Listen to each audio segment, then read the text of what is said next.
Good morning everyone, I'm Jason and today I'm going to be discussing the theme of conquest and resistance. I'll be focusing on forms of tribute with emphasis on the Assyrian and Achaemenid empires. Considering the fact that almost every historical empire has extracted resources from its underlings, I have chosen the sites from these two empires because of their institutionalizing of the tribute process, monumentalized in bronze and stone.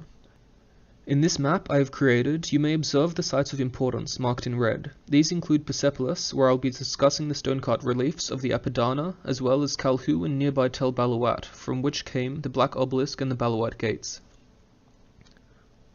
The primary focus of my research has been the Apadana reliefs of Persepolis, known to the Persians as Parsa, a site which has commonly been understood to be a royal residence, where tribute was stored and events of social significance were held. Persepolis is considered as one of the capitals of the Achaemenid Empire, which lasted from 550 to 330 BCE, along with Parsa, Susa, Babylon, and Ecbatana. Located in the heart of the Achaemenid Empire, it would have been a suitable tribute collection point and center of royal events. It can be noted that the Achaemenid Empire was the largest empire of history by this time, and that it was administered by a provincial system of satrapies governed by satraps. Persepolis was sacked by Alexander the Great in 330 BCE, which has resulted in the great majority of the archaeological evidence being looted or destroyed. The site is located on an outcrop of exposed rock, from which a platform terrace was constructed for the palatial foundations. Note here also that the most important archaeological remains, the Apadana reliefs, are now covered by a protecting roof. At this point I would encourage you to use your imagination, for it has been posited that color residue has been found in a number of the column, wall, and relief surfaces, evidence that Persepolis was once brightly colored. There is no question that the Achaemenids were magnificently rich, and it is likely that their palatial capital reflected this. The site is comprised of a number of palaces, with several royal tombs cut into the nearby rock faces. Shown here in red is the Apadana, commonly understood to be an audience hall of the great King of Kings. It is in the north and east walls of this structure that two exquisite stone-carved stairways were uncovered, both depicting almost mirrored scenes. Here you may see a reconstruction of the Apadana, which would have been the first palace that one would see when entering the city. Again in red, I have outlined the relief-covered Apadana staircase.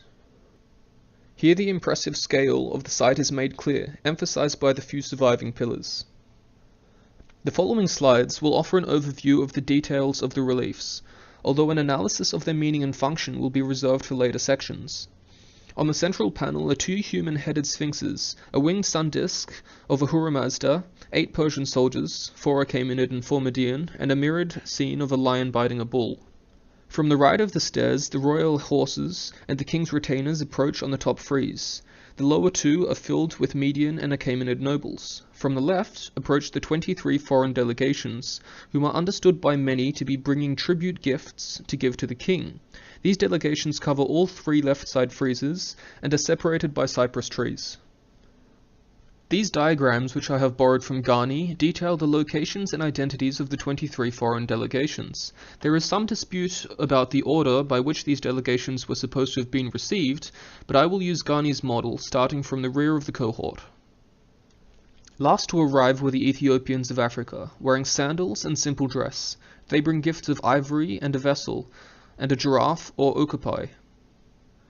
Next are Libyans, who bring a horse-drawn chariot and a goat. Preceding these are Drangiyanians of modern Afghanistan, wearing headbands, sandals, and simple robes. These bring a bull. Before them walk the Arabs, also wearing sandals and longer dress. They bring a dromedary camel and a gown. Take note also that each delegation is led by either a Mede or a Persian, who leads them by the hand and bears a staff. Next in order are the Thracians, bearing shields and spears, and wearing low-pointed hats. These bring a fine horse. Next are people from the Indus Valley, dressed only in loincloths and barefoot, except for their leader. They bring vessels, hatchets, and an ass.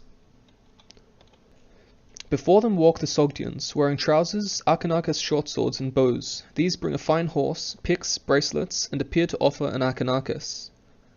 They are preceded by the Sagartians, also in trousers, and wearing 3-lobed hats. They bring a horse of a different breed and riding clothes. Next are the Bactrians, wearing hanging trousers and headbands. These bring vessels and, unsurprisingly, a Bactrian camel. Preceding these are the Gandharans, from modern Pakistan. They wear hanging cloaks and round hats, and bring spears and a bull. In front of them are the Parthians, with enclosed hats and hanging pants. They bring vessels and a Bactrian camel. The next delegation is commonly agreed to be Ionian, however some suggest its significant length includes Lydians also. They wear boots, long dress, and are bareheaded. They bring cloth, balls of wool, bowls, and cups. Next are the Scythians, wearing distinctive pointed hats and achenakes, which the Persians borrowed from their culture. They bring a fine horse, bracelets or torques, and riding clothes. In front of these are the Egyptians, only identifiable by their feet and the hems of their dress. From Anatolia come the Cappadocians, wearing three-lobed hats and short, shoulder-pinned capes. These bring riding clothes and a fine horse. The next delegation is disputed to be either Cilician or Syrian, wearing round hats, boots, and long tunics. These bring rams, wineskins, and vessels. In front of them walk the Aryans in simple dress, bearing a Bactrian camel and vessels. Next are either Assyrians or Lydians, who wear beehive-shaped hats, boots, and Ionian-style dress. They bring a horse-drawn chariot, bracelets, cups, and vases. The next delegation is agreed to be Babylonian, with lobed conical hats. These bring a canopy cloth, cups, and a bull. Next walk the Aracosians of modern South Afghanistan, wearing enclosed hats. These bring a Bactrian camel, a lion's skin, and vessels.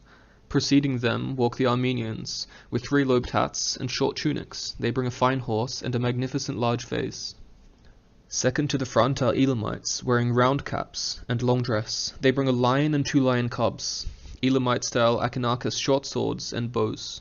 And finally, the first delegation to be received are the Medes, wearing three-lobed hats and short tunics. These bring cloths, bracelets, and a fine vase, cups, and offer a Scythian-style achenakes.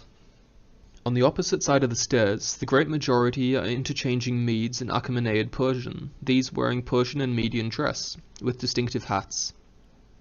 It can also be noted that all of the guides, nobles, and soldiers are either Median or Persian. The central panel shows Persian and Median soldiers approaching a blank center. Above them are sphinxes, either side of a winged sun disk of Ahura Mazda. In the triangular panels, a bull is shown bitten by a lion, an important Achaemenid symbol of unknown significance. Noteworthy is the abundance of floral designs, with cypress trees, shoots, and 12-petaled flowers surrounding the reliefs. All of these delegations and dignitaries are shown facing towards the center, to the door of the Apadana. It can be observed from these reliefs that some gifts recurred across the delegations, including camels, horses, clothes, and most often jewelry and vessels. The most common scholarly consensus that I have encountered with relation to the purpose of the delegations are as simple bearers of tribute, paying annual rates that according to Greek sources were set by Darius. Ghani offers the alternative that the delegations bring voluntary gifts, fulfilling social obligations as opposed to taxes. Moreover, that the entire relief is representative of the Persian New Year's festival of Nowroz, an association he bases on the lion-bull motif and the various symbols of fertility. Kachadurian emphasizes the role of the Apadana as a point of exchange, facilitating the complex system of tribute giving and gift receiving via the King of Kings. At this point, I will delay any further analysis and offer some further background information. The Assyrians, as noted earlier, also institutionalized tribute giving, which played an important role in their propaganda. Many of the motifs and narrative traditions of the Achaemenids can be traced to the Assyrians, who preceded them. The two Assyrian sites that warrant mention are those of Balawat and Kalhu, southeast of the major city of Nineveh or modern Mosul. The Balawat Gates refers collectively to three massive bronze gates from the Assyrian fortress of Balawat. The gates are dated to the 9th century BCE under Shalmaneser III and Ashurnasirpal II. Each of these gates was made of fir and cedar, held together by 16 bronze bands each, for a total of 48. It is on these bands that the reliefs were made. These gates evidence a distinctive expression of the Assyrian narrative tradition that had developed in the middle of the 3rd millennium BCE with the stela of vultures. Of these 48 bands, 21 have scenes of tribute collection. These can be divided into 4 types: tribute on the spot, generally after a military conflict, tribute from afar, as a result of diplomatic coercion, periodical tribute of the Persian kind, and tribute of timber. The top frieze here shows the king receiving tribute on the spot after his military victory. The middle register shows tribute from afar, coming from the Phoenician coast, and the lower register shows tribute arriving at Balawat, which probably functioned as a treasury and audience hall in a similar way to Persepolis. The second important Assyrian artifact related to tribute is the black obelisk of Shalmaneser III, found at Kalhu and dated 835 BCE. The registers of the black obelisk read around its surface so that 5 friezes can be observed. In comparison to the Persian reliefs, the Assyrian king is shown collecting tribute in person. He holds 2 raised arrows and a resting bow, a recurring motif in Assyrian art that has a meaning of victory and royalty. Each of the delegations on the black obelisk has a leader, who is guided by an Assyrian warrior, and a group of followers who wear dress to match their leader. Similar goods were collected by the Assyrian king, with exotic animals, vessels, gold and silver being the most important. The tribute comes from 5 foreign rulers of Iran, Israel, Egypt, Carchemish, and Anatolia. Another notable similarity is the presence of Ahura Mazda, signifying the religious significance of the tribute-gathering event. It can be said in the black obelisk that the tribute bearers appear as a defeated enemy rather than a loyal vassal. It can also be noted that cuneiform text accompanies the registers, providing solid evidence of their contents. A significant difference between Achaemenid and Assyrian narrative propaganda is only visible by viewing scenes not directly related to tribute, whereby it is clear that the Assyrians collected tribute on pain of military destruction, enslavement, and death. A quick overview of a few Achaemenid scenes shows a more peaceful narrative. Persian soldiers are commonly shown, but in formation, rather than vanquishing rebel vassals. Even in simple court scenes, the king is always shown above other figures. The Achaemenid throne-bearing scenes, as shown in figures 65 and 56, depict various nationals, each representing a satrapal seat in the empire, standing with raised arms to support the King of Kings. Similarly to the Apadana reliefs, the foreigners can be understood as parts of a greater whole, yet distinctly inferior to the king. This bears significant ramifications for how we interpret the Apadana tribute scenes. The primary influences of the Assyrian reliefs on Achaemenids were the formulaic depiction of delegations, representing an entire people and thus a regional culture under the control of the king, the soldier leading the delegation, implying imperial middle management, the receiving of exotic animals and goods as gifts, implying the wealth and abundance of the king, and the overall institutionalizing of the tribute process, as a socio-religious norm, emphasized by the presence of Ahura Mazda. Returning to the Apadana reliefs, I have done much research towards analyzing the actual items of tribute, and their presence in the archaeological record. As the theme we are addressing is one of East and West, I have focused this research on Anatolia, more specifically, the treasure of the Lydian hoard.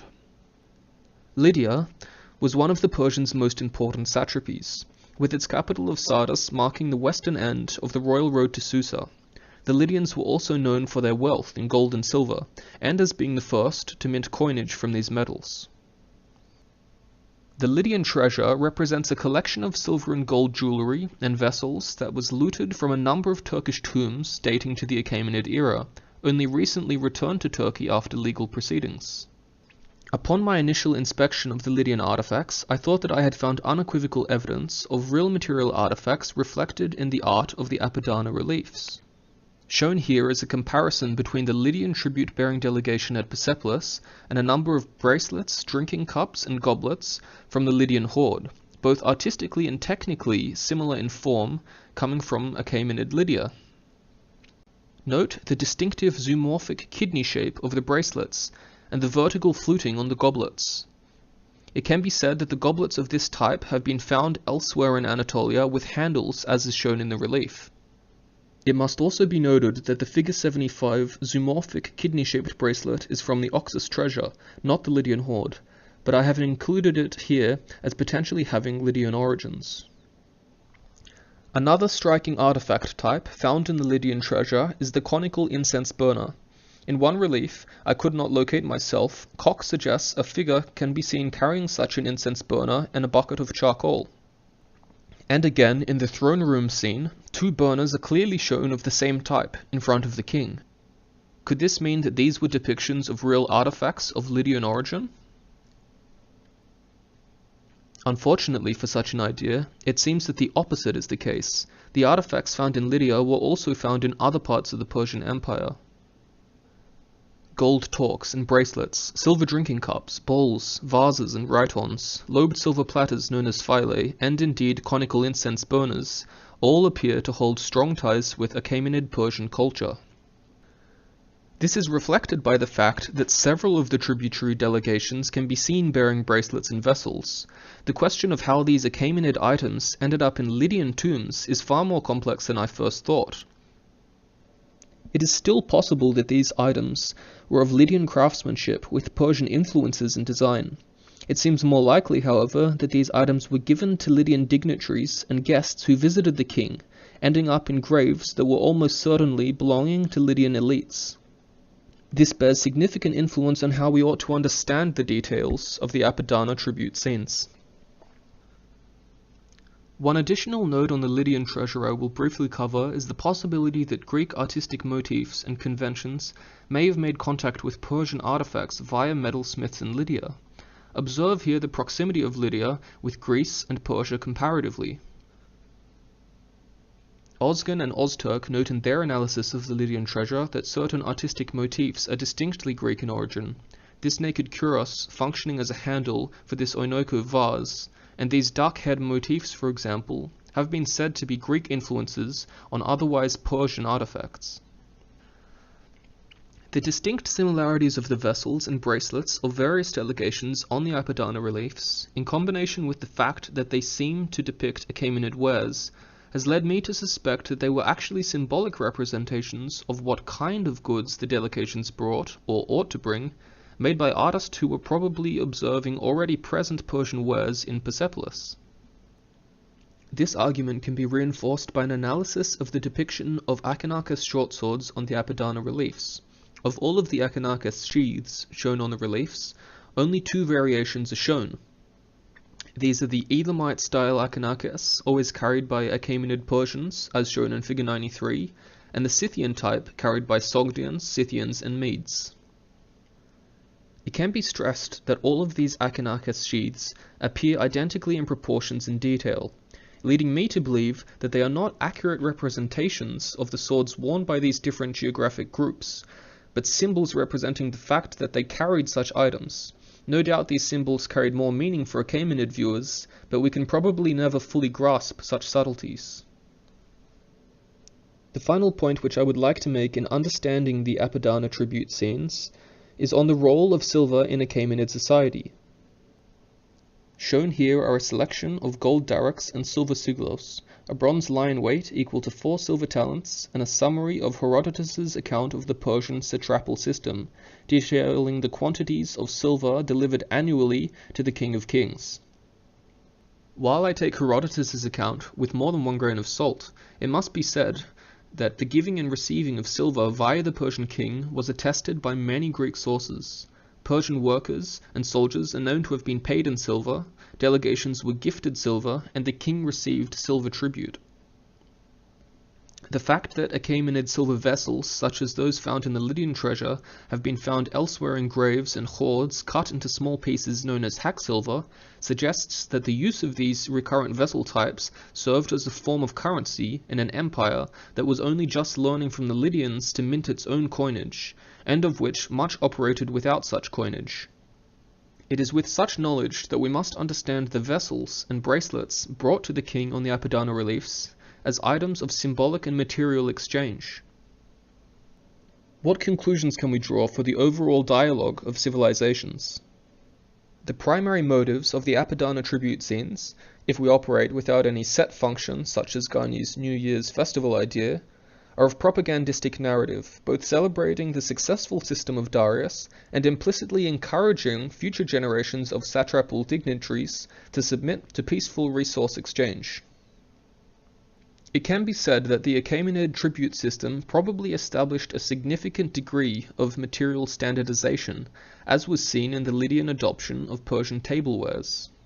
Nevertheless, the giving and receiving of gifts from such widely distributed geographic regions at one central location no doubt facilitated the exchange of artistic and technical styles between cultures that would otherwise never have made any contact, as was seen in the Greek motifs in Achaemenid vessels. Overall, I personally would stress the role of the site as one of royal exchange, centered on the powerful currency of silver, and the institutionalizing of tribute giving and gift receiving as a means of controlling satrapal elites, and of providing a continuous flow of wealth and power to the Achaemenid heartland. Thank you for listening to my presentation. I would now invite you to offer your thoughts and questions on the Apadana tribute scenes.